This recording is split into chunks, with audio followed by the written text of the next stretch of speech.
그게 대표님 맞는지 쪽에서 안 맞는지 공개한 것으로 알고 묻습니다. 아니요, 사실이 다른데 그게 그러니까 맞다고 물어보시면 어떻게 하겠습니까? 그러니까 우리 한동훈 장관님은 그냥 이런 인권 정도는 뭐 무시해도 된다. 그게 야당 대표이든 일반 국민이든 이거 수사 준칙 규정은 안 지켜도 된다 이런 내용이네요. 제가 그렇게 말씀드리지 않은 거라는 거는 보시는 국민들이 다 판단하실 것 같습니다. 방금 그렇게 들리네요, 그냥.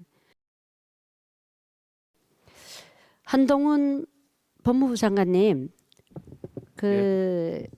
혹시 피해자들을 소환할 때 그 수사 준칙 규정을 지켜야 됩니까? 안 지켜도 됩니까? 준칙에 따라서 소환해야 된다고 생각합니다. 네? 준칙에 따라서 해야 된다고 생각합니다. 준칙 지키는 게 맞죠, 그죠? 그것이 피해자의 인권을 존중하는 의미에서 그렇게 하는 거죠. 예, 말씀하십시오. 예, 답변을 안 하십니까? 예, 당연한 말씀입니다. 예, 그렇죠. 예. 그런데 혹시 야당 대표가 지금 거기서 적시한 내용들은 기사나 회의록, 동영상에 남아 있는데 이런 걸 하는데 미리 수사 준칙에 있는 대로 피해자 출석 요구 전에 전화를 통한 진술 등 출석을 대체할 수 있는 방법의 선택 가능성을 고려하라고 했는 거가 있고요.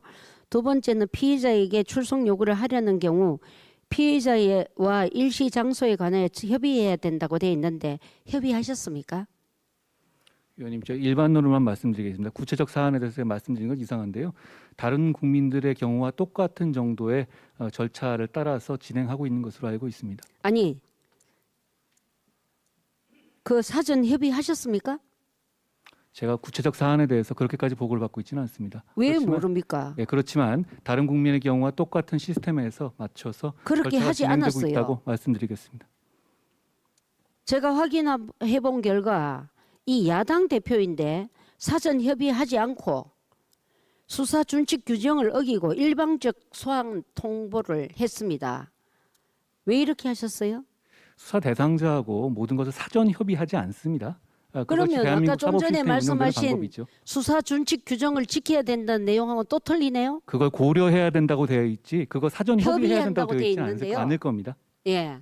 협의해야 고려해야 된다고 된다고 되어 하는 있습니다. 거는 인권을 존중한다고 아까 답변하셨고 갑자기 야당 대표는 인권 존중 안 해도 되는 겁니까? 아닙니다. 위원님, 그 준칙을 다시 한번 자세히 보시면 그걸 고려해서 정하라고 되어 있는 것이지 뭐든지 다 사전에 피의자와 협의해야 된다 이런 방식으로 적혀 있지 않을 겁니다. 그리고 그것이 지금까지 우리나라가 70년 넘게 사법 시스템을 운영해 온 방식입니다. 갑자기 여기서 바꿔야 된다고 말씀하시면 좀 사전에 당황스럽습니다. 수사 준칙 규정을 지켜야 되지 않아도 된다는 말씀이네요. 그죠?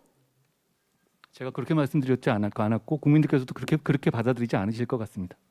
그래서 최소한 야당 대표가 됐으면 사전 협의하고 언제 조사하러 나와라 하는 것이 맞습니까? 일방적으로 망신 주기로 언론에 그냥 통보했다 이렇게 하는 게 맞습니까? 언론에 공개한 것은 검찰이 아닌 것으로 저는 보도상 알고 있습니다. 언론에 공개한 것은 오히려 그게 대표님 쪽에서 맞는지 안 맞는지 공개한 것으로 알고 있습니다. 묻습니다. 아니요, 사실이 다른데 그게 그러니까 맞다고 물어보시면 어떻게 하겠습니까? 그러니까 우리 한동훈 장관님은 그냥 이런 인권 정도는 뭐 무시해도 된다. 그게 야당 대표이든 일반 국민이든 이거 수사 준칙 규정은 안 지켜도 된다 이런 내용이네요. 제가 그렇게 말씀드리지 않은 거라는 거는 보시는 국민들이 다 판단하실 것 같습니다. 방금 그렇게 들리네요, 그냥. 그래서 우리가 누구든 국민들의 인권을 보호하고 그분들이 시간이 되느냐 안 되느냐를 이야기하면서 소환 통보하는 것이 상식적인 거 아닙니까? 우리 정부는 상식을 지켜주는 정부가 됐으면 좋겠습니다.